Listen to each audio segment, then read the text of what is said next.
belə bir söz buyurdu. Eşitməli bir sözdür. Onlar qənimətlər əldə eləmişdilər, döyüşdə qalib gəlmişdilər, qayıtmışdılar. Həzrəti Peyğəmbər, Allahın Rəsulu ona görə nə deyir? Deyir ki, sübh namazını qıldıqdan sonra, sübhü ki qıldınız, oturub günəş çıxana qədər Allahı zikr eləyəndir.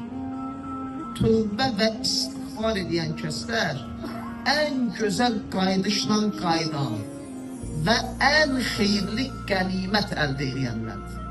Siz döyüşdən qayıdıbsınız, qalib gəlibsiniz, özünüzü xeyirli bəndə hesab edirsiniz, düz deyil. Və Allah sizə bu döyüşdə də qənimət də bəxş edib.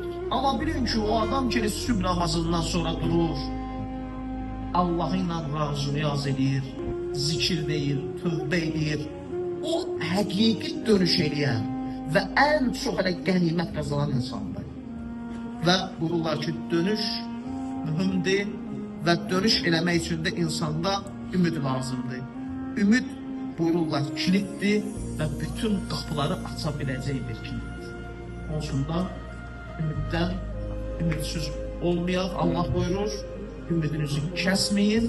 Allah inşallah bütün o qapıları istəyənlərə mütləq açacaqdır. Allah bizlərə həqiqi döyüş eləmək tövfiqatını nəsib eləsin inşallah.